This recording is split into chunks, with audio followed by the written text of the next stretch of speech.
if you're really into native plants and you don't want to kill them, whatever. It's not that it's non-parasitic, so it doesn't suck nutrients out of your trees. So if that makes you feel any better, if you have a problem and don't want to touch it. So then you have knee roots. Knee or aerating roots are found on plants like bald cypress. You don't see a lot of these around here. My husband is from Dillon County, South Carolina, in between Florence and Myrtle Beach. It's real swampy around there. So we go walking in the swamp and I make him cut me cypress knees and let them dry, and I paint them like Santa Clauses or something for Christmas. Or I make him cut me like 20 and then forget to make something out of them, and we find them in the basement when we're cleaning it out, and he gets mad about it because they're really hard to cut. But anyway, these are a way for a tree that lives in a wet, swampy area to get some air. These roots, they look like stumps, but they are actually part of its root system, and it helps. It comes up out of the ground, it grows up out of the water, and it helps the plant get air to the roots. Again, we don't see a lot of these around here because we really don't have swampy areas and plants that tolerate wet feet. A prop root, it adds support to tall plants, like a corn stalk. Has anybody ever looked at the base of a corn stalk in the field and seen these little roots sticking out? Yes? No? Yeah. So yeah, prop roots just kind of aid and support for tall plants. A lot of house plants, a lot of dracaenas have prop roots as well. But it's just another kind of way of support. A lot of plants that tolerate sandy, poor nutrient soils also have prop roots. That's just another way for it to adapt. If the soil's really sandy, it's not very stable for the plant. It can't get rooted in good, so these prop roots kind of aid in that as well. I didn't know there was all these fancy things in here. So stem structures and function. The stems are the support for the buds and the leaves, and they also serve as a conduit system for water and minerals and sugars. So it's like the plumbing of the inside of the plant. The stem is how it gets all that nutrient and water moved through its system. They're made up of nodes, internodes, and buds, and there's a lot of different modified stems. So here's some basic stem structure. Stems, again, made up of nodes, internodes, and buds, both lateral and terminal buds. So in this picture, we have down here the node. I think my thing's dead. Nope. Node, internode, bud, and terminal bud. So who can tell me the difference between a bud and a terminal bud? What does terminal bud mean? Right, it's at the end. So yeah, it can grow from this bud as well, but the terminal bud, that's going to be at the tip. That's going to be where the elongation of the stems comes from. That's going to be where most of its lateral growth comes from as well. No, I'm dead. A node and an internode. Let's see, do I talk about? No. So your node, if you're pruning a plant, you want to make sure that you prune just just above a node, because this is going to be new growth. Yes. So that could end up being the terminal bud when you... Right. Yeah, so when you're pruning a plant and you have a 5 foot tall shrub and you want to take it down to 3 foot, when you cut this terminal bud off, you want to make sure that you cut it here exactly, because that's going to be where that new growth comes from, and it can serve as your new terminal bud. When we have small trees, we want to make sure that we prune so that it has a strong central leader. That central leader is going to have that terminal bud on it. So when we're thinking about plant structures, and especially in pruning, all of these things are really important to know and be familiar with. The inner node is the inner joint of the node? Yes, it's the joint. So the node is where the actual growth comes out. The inner node is a covering, and that's where, yeah, the joint between the nodes. Right, so here is one node, and you can't really, we'll just pretend there's another node right here. So the inner node is the space right between them. And right here is where the growth would come out, so this is the covering of. So you what's a false terminal bud? What does that look A false terminal bud, like an example. Some plants, they say they have a false terminal bud, and others have a terminal bud. I can't give you any names of plants exactly. So a false terminal bud, let's see, like a crepe myrtle, for example, if you let that grow into a shrub form, or if you prune it back, it starts to grow like a tree. That would be an example, and that's not a very good description of it, but basically things that can be pruned as a tree or a shrub, because it doesn't actually have one central leader. You're forcing it to have that central leader. So a hydrangea bush, for example, a lot of those you can prune where it has one central leader in structure, but how it's made up, its makeup doesn't actually have one central leader. So you're forcing it to have that. Yes? When you prune them, you prune right on Right here. the distal side of, right above the node, before the inner node? Yes, Okay. right above the node. Inner node basically just means the space between nodes. They just make it really difficult by calling it that. So when you prune, you want to prune just above the node. You don't want to cut this off because this is going to be where your growth comes from. So inner node just means the space between nodes. Don't look into that too much. That's just terminology.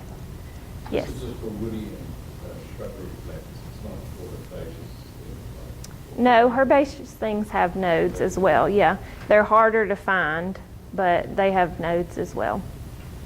I'm sorry No. to belabor this point. So is the node like a joint that marks the different periods of growth? Yes. It's not necessarily where a bud is coming out.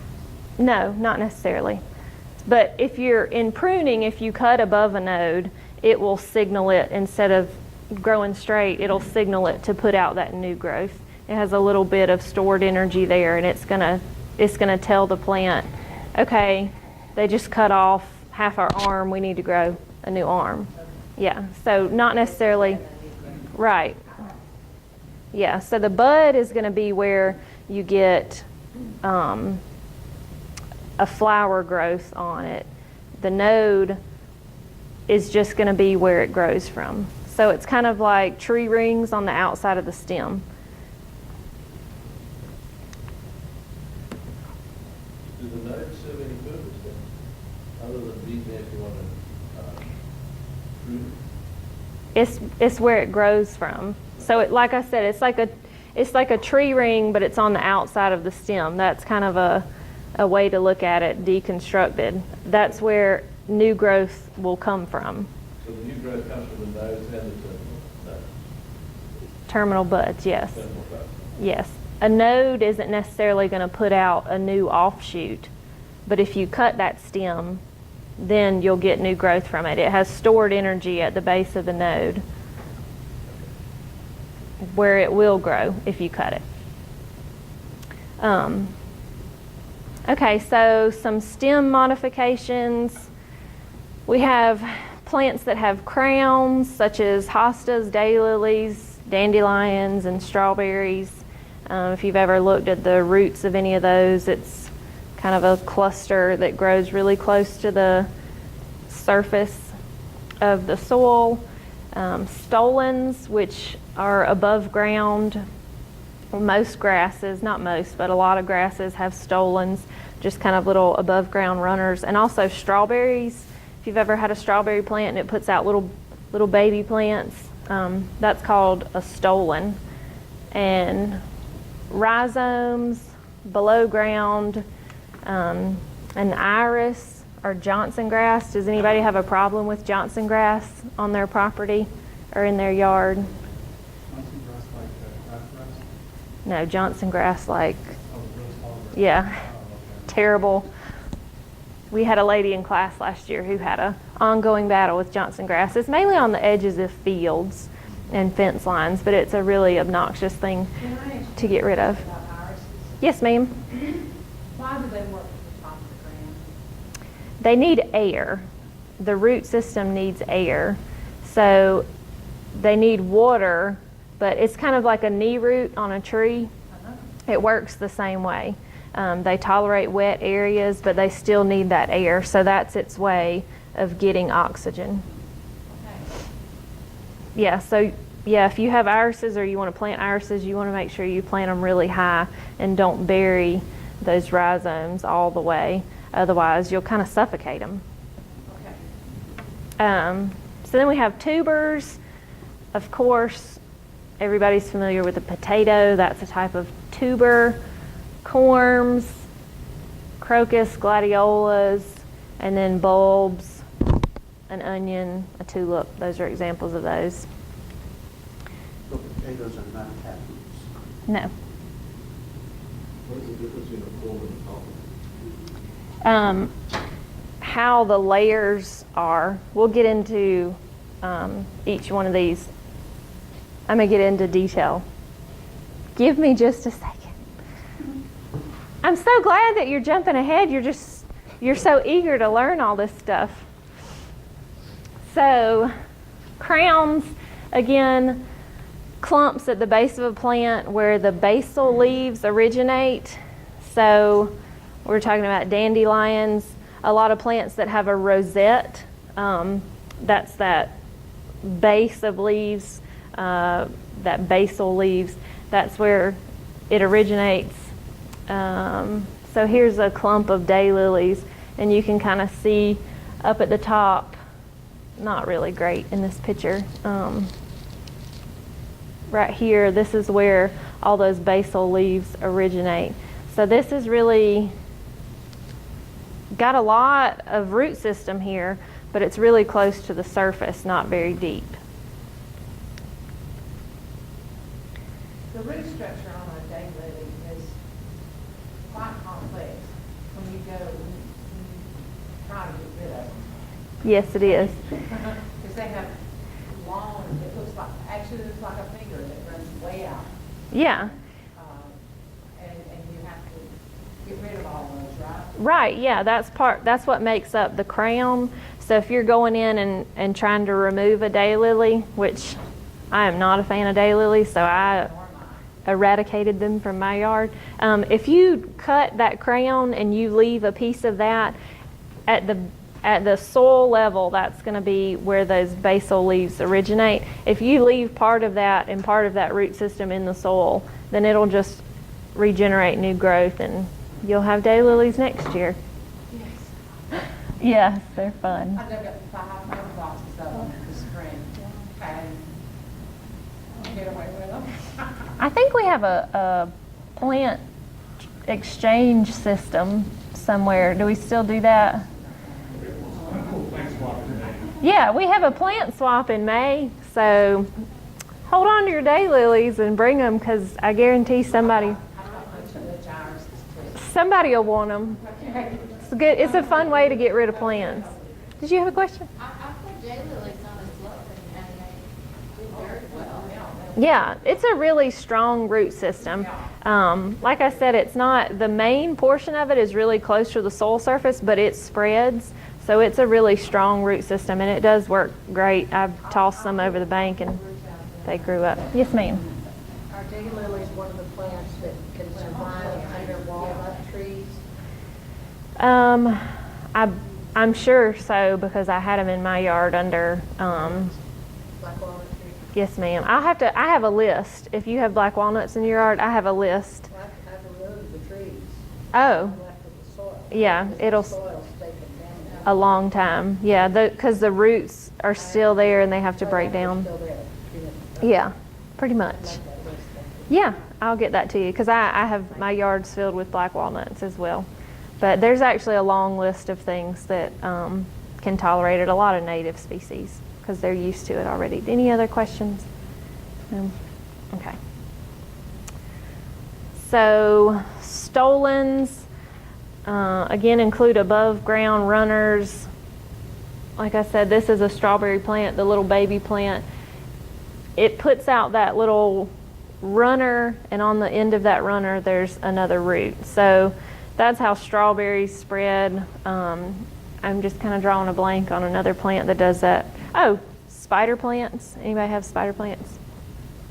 It puts off that little shoot, and as soon as that shoot hits the ground, that moisture and the air that it's getting, it forms a new root system. So you can actually go through and chop it with a shovel and you have another little baby strawberry plant. A lot of weeds run like this too, so. Some plants like liriot or liriope, depending. Liriope, yep. They've got like the root system, like I used to have a girlfriend that never washed her hair. Uh-huh. Terribly intertwined, but they also have little like bulbs sort of attached. What is that all about? Well, they have a crown, and those are called bulbettes, which is just like a nutrient storage device. But a liriope or monkey grass, that would actually be crown roots on those.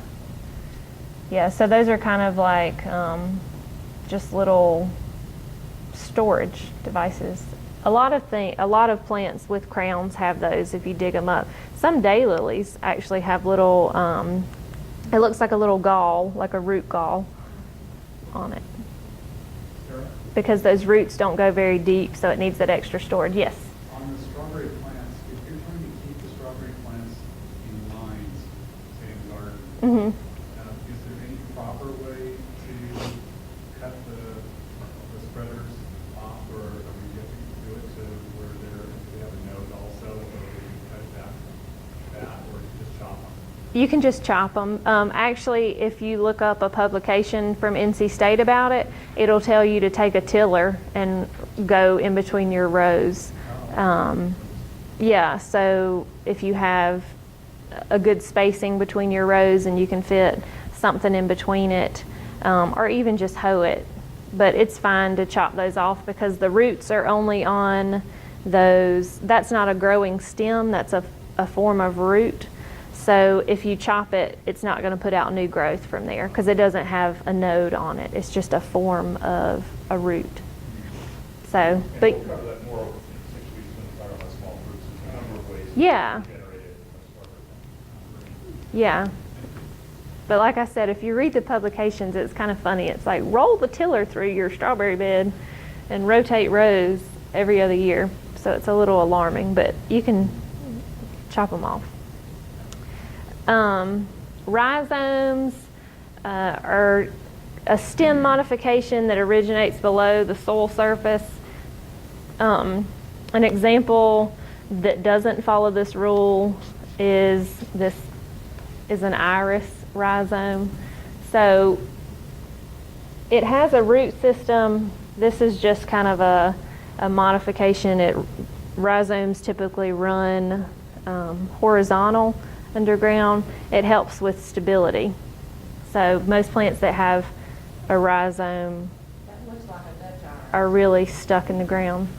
That looks like a Dutch iris. I'm not great with irises, so And, I'll go with that that. looks like a Dutch iris.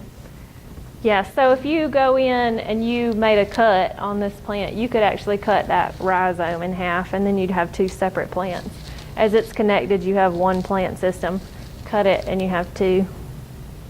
My wife put out a bunch of roses sharing, Mm-hmm. and she just kind of has some barriers, and they have multiplied like crazy. Is that Rose of Sharon.